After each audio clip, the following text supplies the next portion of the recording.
दोस्तों नमस्कार।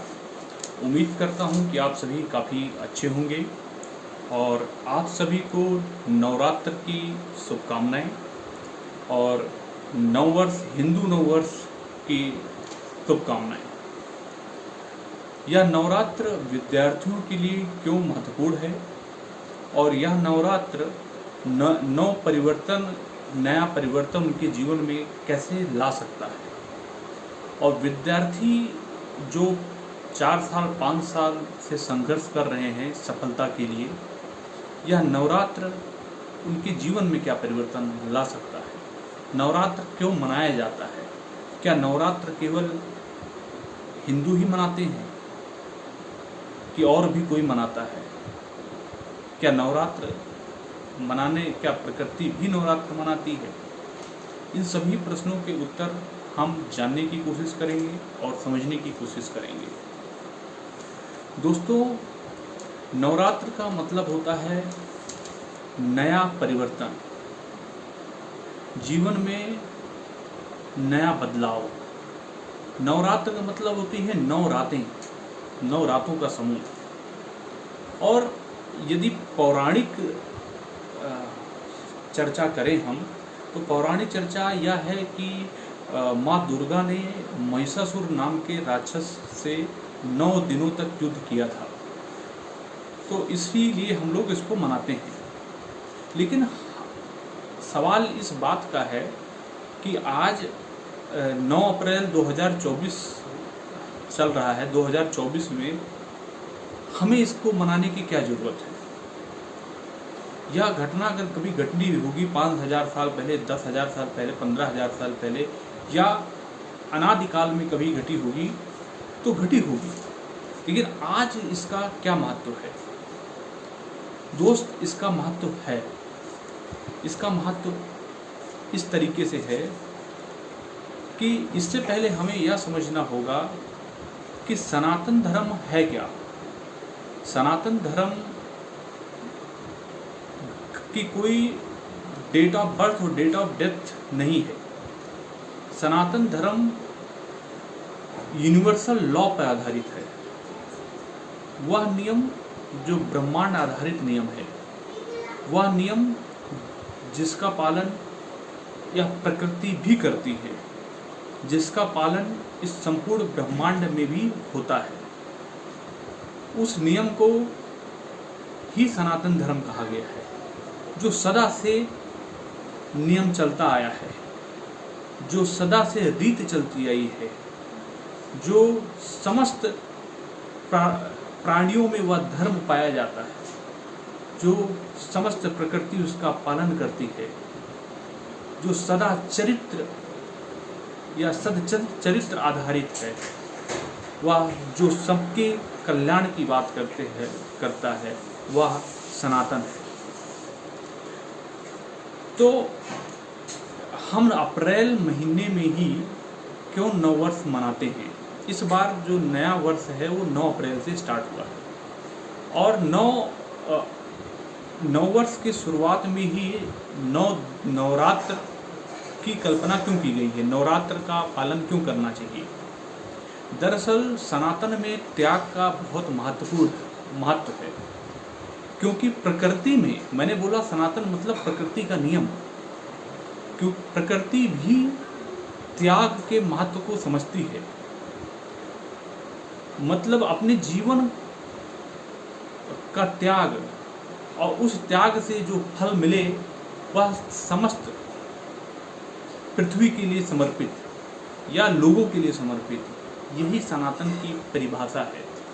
जैसे कि कोई भी बीज यदि धरती में जाता है, अपने आप को धीरे धीरे उठाता है संघर्ष करते हुए, और वर्षों की तपस्या से, वर्षों की मेहनत के बाद उसमें फल लगते हैं।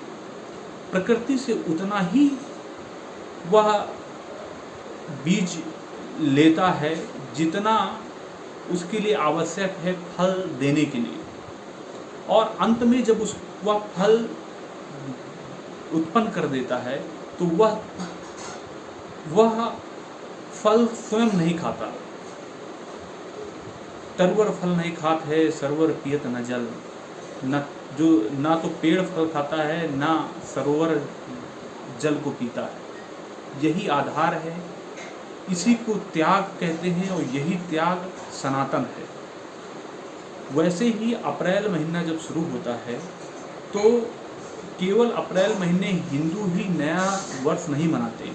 इस नववर्ष में, यह नववर्ष चैत माह में मनाया जाता है, चैत प्रतिपदा में मनाया जाता है, जिस समय अप्रैल महीने में, या अप्रैल महीना पतझड़ का महीना होता है। इसमें आप देखते होंगे कि पेड़ से पत्ते, पुराने पत्ते गिर जाते हैं और नए पत्ते आते हैं, और जो पत्ते नहीं गिरते हैं उन पेड़ों में 2 से 3 महीने के बाद फल आते हैं। जैसे आम का वृक्ष, इस समय वो आम के वृक्ष में के पत्ते नहीं गिरते हैं, उनमें फल आते हैं, वो बौरते हैं और उसमें फल आते हैं। लेकिन अन्य पेड़ों में पत्ते गिर जाते हैं और नए पत्ते आते हैं। उसी प्रकार इंसानों में भी यही उम्मीद की जाती है कि हम अपने इस नए वर्ष की शुरुआत त्याग से करेंगे। इस 9 दिनों में हम अपने आप को स्वयं निरीक्षण करेंगे, अपने तन का निरीक्षण करेंगे कि क्या कमी है, क्या हम गलत कहीं गलत भोजन तो नहीं ले रहे हैं, क्या अत्यधिक भोजन तो नहीं ले रहे हैं, क्या तामसिक भोजन का सेवन तो नहीं कर रहे हैं। तो शरीर को शुद्ध करना पहला नियम है। दूसरा नियम है मन को या मन के जो विचार हैं उनको शुद्ध करना, उनका निरीक्षण करना और उनमें सुधार करना। और धन, हम जो धन अर्जित कर रहे हैं, क्या वह कितना सही रास्ते से आ रहा है, कितना शुद्ध है, क्या हम उस धन को कैसे शुद्ध कर सकते हैं, उसके अलग अलग तरीके हैं। तो स्वयं का परीक्षण, स्वयं को जानना, स्वयं को पहचानना, स्वयं को बदलना। यदि आप स्वयं को बदलते हैं तो आपके परिवार में परिवर्तन आता है, परिवार में परिवर्तन आता है तो परिवारों के समूह से समाज बना है, समाज में परिवर्तन आता है। इस प्रकार पूरी पृथ्वी, पूरे ब्रह्मांड में परिवर्तनशील प्रकृति के अनुसार मनुष्य में परिवर्तन आता है और समस्त कल्याण की परिभाषा परिभाषित होती है और एक शांति का मार्ग प्रशस्त होता है। तो मेरे भाई, मैं यह क्यों बता रहा हूँ विद्यार्थियों के लिए? दरअसल विद्यार्थी का जीवन संघर्षपूर्ण होता है और वह संघर्ष आज की कंपटीशन में काफ़ी लंबा भी हो जाता है। धीरे धीरे इस संघर्ष के समय में आपके 1 फेलियर 2 फेलियर के बाद में आपके पड़ोसी आपके ऊपर प्रश्न उठाने लगते हैं, फिर धीरे धीरे आपके रिश्तेदार प्रश्न उठाने लगते हैं, फिर धीरे धीरे आपके खुद के माता पिता या आपके परिवारजन भी आपका साथ छोड़ देते हैं। लेकिन आपका साथ जब तक कोई नहीं छोड़ता, जब तक आप स्वयं अपना साथ नहीं छोड़ते हैं और ईश्वर से अपने आप को विरक्त नहीं करते हैं, तब तक आप कंपटीशन में बने हैं और जीत का रास्ता प्रशस्त है। परीक्षा की तैयारी करना हमारे हाथ में है और परीक्षा का फल ईश्वर के हाथ में है। तो इस वजह से जो चीज़ हमारे नियंत्रण में नहीं होती है उसकी गारंटी भी सुनिश्चित करने के लिए हम 9 दिन अपने आप को तन मन धन और आत्मा से और हृदय से शुद्ध करते हुए ईश्वर को समर्पित करते हैं और सुधार की प्रक्रिया निभाते हैं। यदि आप जानते हैं कि साल में 2 बार नवरात्र का त्यौहार मनाया जाता है। 9 दिन यह अप्रैल महीने में होता है, मार्च अप्रैल में, और 9 दिन जो होता है सितंबर अक्टूबर महीने में। यदि आप मानिए कि 18 दिन आप सच्चे मन से नवरात्र के इन नियमों का पालन करते हैं और स्वयं को परिवर्तित करने में अपने आप को अपने समय को इन्वेस्ट करते हैं, तो यदि एक साल में 18 दिन आप देते हैं तो 20 साल में आप 360 दिन देंगे। मतलब 20 सालों में एक साल लगभग अपने आप को बदलने के लिए देंगे। तो यदि आप अपने परिवार में आप अपने आप को एक साल लगाते हैं स्वयं को बदलने के लिए, आपके पूरे परिवार लगाते हैं, पूरा परिवार एक साथ आरती में सम्मिलित होता है, ईश्वर को समर्पित करता है और इसी मनोभाव से तन मन धन और आत्मा और हृदय की शुद्धता के लिए थोड़ा थोड़ा भी प्रयास करते हैं और अगले 20 सालों तक प्रयास करते हैं, तो निश्चित तौर पे जो आज की डेट में समाज में आप देखते हैं कि तलाक हो रहा है, घर से लड़कियां भाग जा रही हैं, इतना हिंसा हो रही है, अशांति का माहौल परिवार में रहता है, पिता पुत्र से नहीं बन रहा है, पुत्र पिता से नहीं बन रहा है, माता पिता में झगड़े, पति पत्नी में झगड़े। इसका कारण क्या है? इसका कारण है त्याग की भावना का भाव। हमारे परिवार में, हमारे समाज में, हमारे सनातन धर्म में त्याग का बहुत महत्व है। करवा चौथ का त्यौहार क्यों मनाया जाता है? यह कोई फैशन के लिए नहीं मनाया जाता है। पत्नी पति के लिए व्रत रखती है। व्रत मतलब त्याग। इससे जब आप की पत्नी आपके प्रति त्याग की भावना त्याग करती है तो एक एहसास सामने वाले के प्रति पैदा होता है, उस त्याग से जुड़ाव होता है और रिश्तों में मजबूती आती है। लेकिन आज के इस समय में रिश्ते स्वार्थ से जोड़े जाते हैं, प्रेम प्रसंग से, लव मैरिज से। वह चमक को देख करके आकर्षण पे आधारित है, स्वार्थ आधारित है।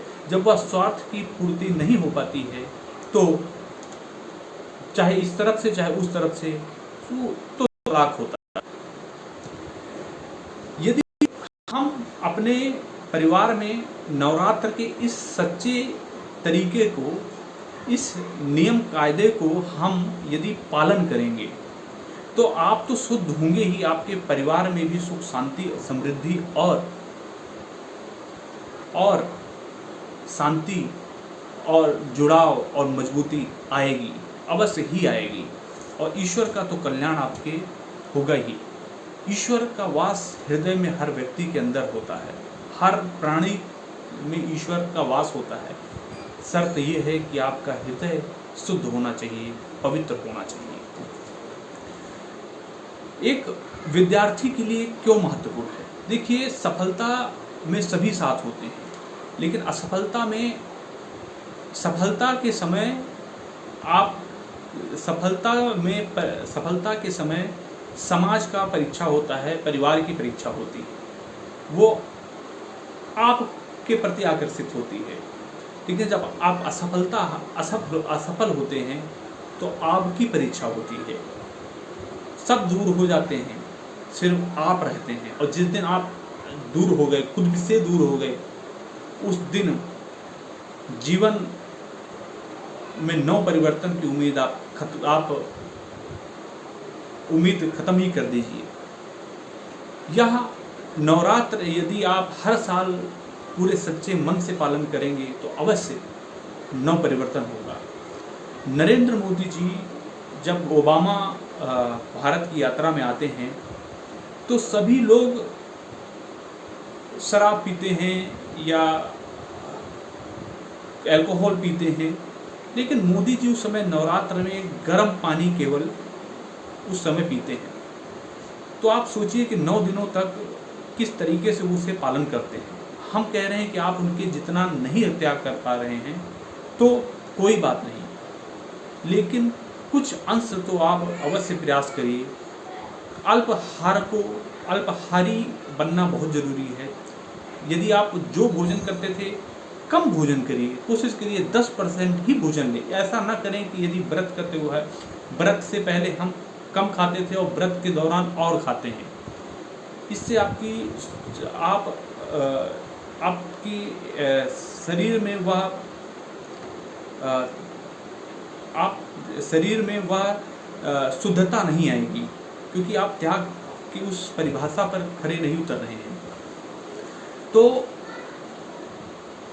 वही चीज़ें हैं कि आप अपने मन को, अपने तन को, आप अपने उस वह जो तामसिक भोजन है, जो गलत पदार्थ हैं जो आप सेवन करते हैं, उसको अवॉइड करिए कम से कम 9 दिन। जो बेकार विचार हैं, जिन विचारों की कुंठा लेकर के आप वर्षों से चले जा रहे हैं, जो आपकी असफलता के लिए बाधा हैं, उसे पहचानिए और कम से कम 9 दिन तक इसे दूर रखिए। धन, गलत स्रोतों से यदि धन आ रहा है तो उसको रोक लगाइए, और यदि आपके पास अत्यधिक धन है तो दान करिए। इसी वजह से हम 9वें दिन नवमी करते हैं, कन्या खिलाते हैं, जिससे कि हम धन में भी हमारी शुद्धता बने या हमारे कल्याण के मार्ग प्रशस्त हों। तो इतनी अच्छी चीज़ें, इतने अच्छे नियम हमारे ऋषि मुनियों ने बनाया था, और यह नियम आज से नहीं है। आप यदि अपने माता पिता से पूछेंगे कि आप क्या नवरात्र का त्यौहार मनाते थे, तो बोलेंगे हाँ हम भी मनाते थे। उनके माता पिता से पूछेंगे तो वो भी बोलेंगे हम भी मनाते थे। उनके माता पिता से पूछेंगे तो बोलेंगे हम भी मनाते थे। 100 साल का डाटा आप तो निकाल लेंगे, लेकिन आप 10,000 साल भी अगर जाएंगे पहले तो भी मनाते थे। उस समय क्या कारण थे इस नवरात्र के त्यौहार को मनाने का, क्या जरूरत थी? यही चीज को सोच समझ करके हमारे ऋषि मुनियों ने इसे इंक्लूड किया। कहते हैं कि एक श्लोक है विद्या विवादाय धनम मदाय, शक्तिम परेशाय पर पीड़नाय, खलस्य साधु विपरीत मेदत, ज्ञानाय दानाय चा रक्षणाय।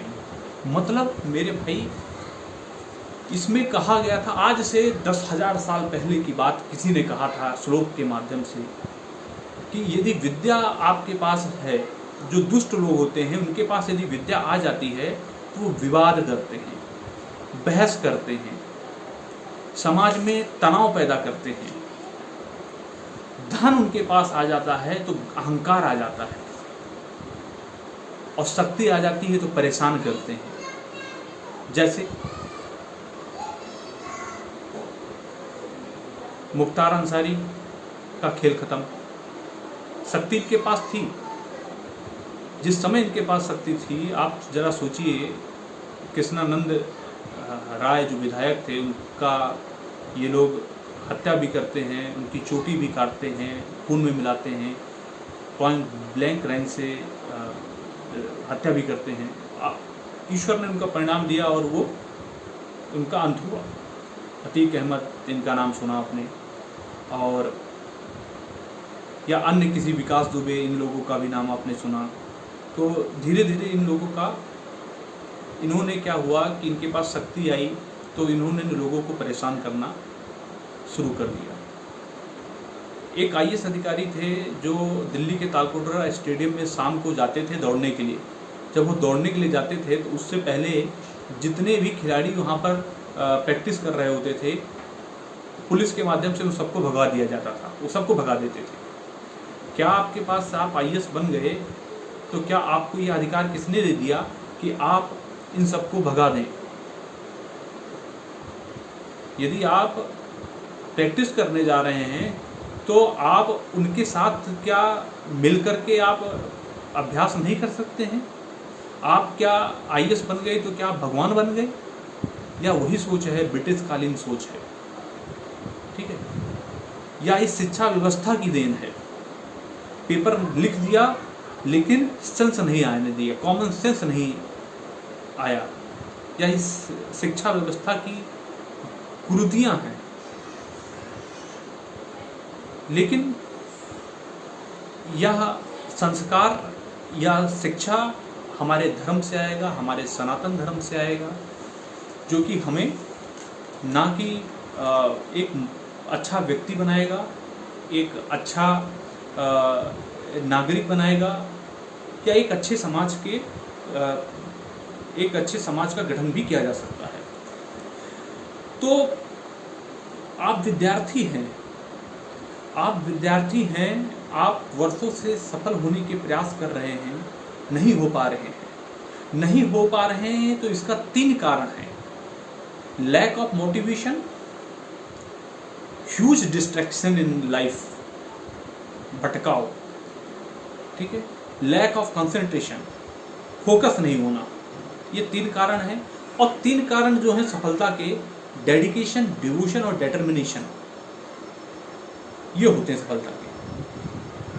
ये चीज आप नवरात्रि में आप इनका अभ्यास करेंगे तो आपके चांसेस जो हैं वह बढ़ेगा। आज नहीं, कल नहीं तो परसों जरूर आप सफल होंगे, जरूर आप सफलता के मार्ग प्रशस्त करेंगे। हो सकता है कि आपके आसपास पड़ोस वाले या आपके परिवार वाले आपको विश्वास न करें, लेकिन यदि आपको विश्वास है तो ईश्वर को विश्वास है, और ईश्वर एक दिन जरूर कल्याण करेगा।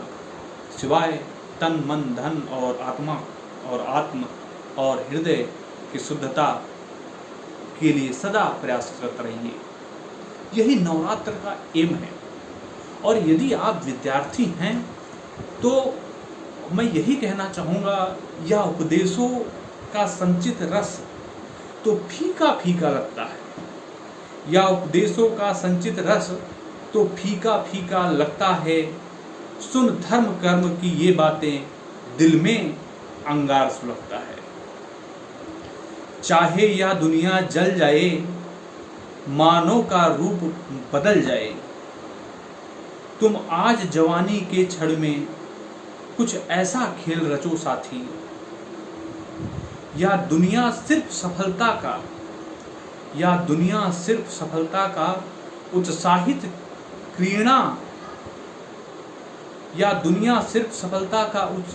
क्रीड़ा कलरव है, या जीवन केवल जीतों का मोहक मतवाला उत्सव है। तुम भी चेतो मेरे साथी, तुम भी जीतो मेरे साथी। संघर्षों के निष्ठुर रण में कुछ ऐसा खेल रचो साथी। कुछ आंधी अंधड़ आने दो, कुछ और बवंडर लाने दो। नव जीवन में, नव यौवन में कुछ ऐसा खेल रचो साथी। और सुन लो भाई, जीवन तो वैसे सबका है, तुम जीवन का श्रृंगार बनो। इतिहास तुम्हारा राख बना, तुम राखों में अंगार बनो। अय्यास जवानी होती है, मत वैस कहानी होती है। तुम अपने सहज लड़कपन में कुछ ऐसा खेल रचो साथी, कुछ ऐसा खेल रचो साथी। हमारे सनातन धर्म की बात मैं कर रहा हूँ, तो मैं हमारे प्रकृति में, सनातन का मतलब ही प्रकृति का नियम है, त्याग ही है, त्याग ही जीवन का सार है। तरवर फल नहीं खात है, सरवर पियत न जल। कोई भी पेड़ फल नहीं खाता है, उसने वर्षों की तपस्या के बाद जो फल आया है वो हम सब खा लेते हैं। वैसे ही हम त्योहार इसलिए मनाते हैं करवा चौथ का कि पति पत्नी के लिए त्याग करता है, पत्नी पति के लिए त्याग करती है, ऐसे रिश्ते जुड़ते हैं।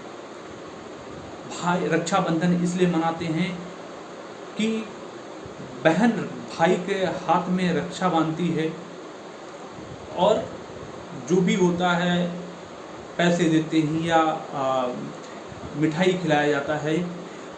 इसका महत्व यह है कि एक दूसरे के लिए त्याग, भाई बहन के बीच में त्याग, पति पत्नी के बीच में त्याग। समाज में होली का त्यौहार होता है खुशियाँ बांटने के लिए, कि समाज के प्रति त्याग और समाज में खुशियों का माहौल लाना। तो त्यौहार का मतलब यही होता है, यह जो त्योहार है, हमारा देश त्योहारों का देश है। यह नवरात्र भी आपके लिए स्वयं नव परिवर्तन के लिए है। तो जब पेड़ पौधे अपने पुराने भूली भटकी पुराने नकारात्मक विचारों को, नकारात्मक पत्तों को गिरा देती है, तो हम क्यों ना उन नकारात्मक विचारों को दूर कर दें और अपने जीवन को ईश्वर के लिए समर्पित करें और नवरात्र के जो नियम हैं उनका हम पालन करें। तो क्यों नहीं परिवर्तन आएगा, क्यों नहीं बदलाव आएगा। जो लोग नहीं प्रयास कर रहे हैं और आप प्रयास कर रहे हो, सफलता की गारंटी किसकी है? आप नहीं करेंगे प्रयास तो कुछ नहीं मिलेगा, लेकिन आप प्रयास करेंगे कुछ तो जरूर होगा, कुछ तो परिवर्तन अवश्य होगा। न रहो न निराश करो मन को, कुछ काम करो, जग में रहकर कुछ नाम करो। यह जन्म लिया कुछ अर्थ हो, समझो जिससे कि व्यर्थ ना हो। कुछ तो उत्पत्ति करो तन से, न रहो न निराश करो मन को। समझ रहे हो? अभी कल ही मैंने पढ़ा था, जो हमारे चीफ जस्टिस ऑफ इंडिया हैं DY चंद्रचूड़ जी ने उन्होंने ये कहा है कि प्रकृति की रक्षा हम सभी को करना चाहिए, क्योंकि प्रकृति जो है यह हमारे संविधान में आर्टिकल 21 पर आधारित है। तो आर्टिकल 21 के आधारित है वह right against adverse effect of climate, right against adverse effect of climate change is the part of life, that is the equality, जो कि आर्टिकल 21 के महत्व आता है। इस समय रेडिएशन इन्वायरमेंट में बहुत है, टेम्परेचर बढ़ रहे हैं, पक्षी जो हैं वह मर रहे हैं। जब वह इन्वायरमेंट, वह पर्यावरण जिसमें पक्षी नहीं जी सकते हैं, तो आप ये बताइए, जिसमें पक्षी नहीं जी सकते हैं, तो क्या आप भी उस इन्वायरमेंट में रह रहे हो, आप कब तक बच पाओगे? वो यदि 10 दिन में मर रहे हैं, तो क्या 1 साल बाद, 2 साल बाद, 3 साल बाद आपके शरीर को नहीं नष्ट करेगा? जो चीज पक्षी और पेड़ पौधों को हानिकारक पहुंचा रही है, वह चीज आपको भी प्रभावित करेगी। तो जीवन का आधार और सनातन का आधार ही प्रकृति के साथ चलना। हम पूजा इसलिए नहीं करते हैं। इस अप्रैल महीने में हम नवरात्र इसलिए भी मनाते हैं क्योंकि आप ये देखिए कि गेहूं की फसल आने वाली है, फिर फसल काटी जाएगी इस समय, मतलब फल आ रहा है। इंसान कितना ही तरक्की क्यों ना कर ले, लेकिन 140 करोड़ की आबादी है भारत की और पूरी दुनिया की आबादी 7 अरब। इनको पालने वाला इतनी बड़ी पेड़, जितने जानवर हैं, इतनी बड़ी मनुष्य की जनसंख्या है 7 अरब से ज़्यादा, इनको पालने वाला, अन्नदाता, अन्न को देने वाला ईश्वर ही तो है। यदि आप बीज डाल देते हैं तो वह फल में परिवर्तित हो जाता है।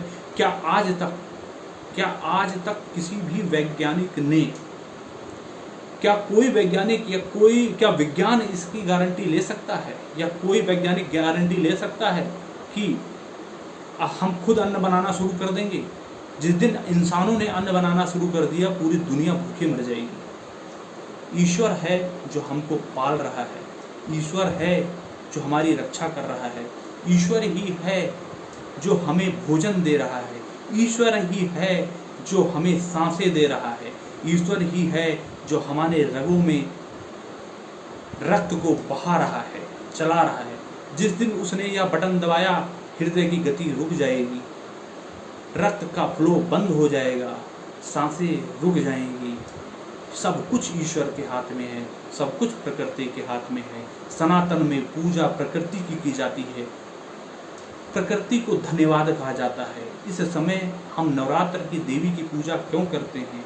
आज भी हम देवी की ही क्यों पूजा इस नवरात्रि में करते हैं? देवी की ही पूजा नवरात्रि में करते हैं।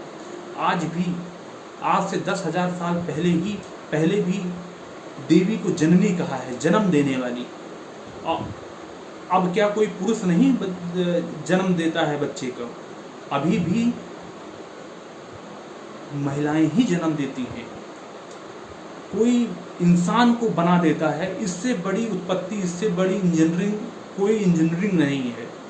ये सबसे बड़ी इंजीनियरिंग है। तो आप इन्हें देवी नहीं मानोगे? कितना भी हो जाए, कितना भी हो जाए, आप हाथों से बना करके इंसान नहीं बना सकते कि नाक बना दिया, हाथ बना दिया, आंख बना दिया। कितनी चिंता करता है ईश्वर। जन्म से पहले आप दूध की व्यवस्था कर देता है। जन्म से पहले आपको गाइड करने के लिए माता पिता के रूप में दूध भेज देता है।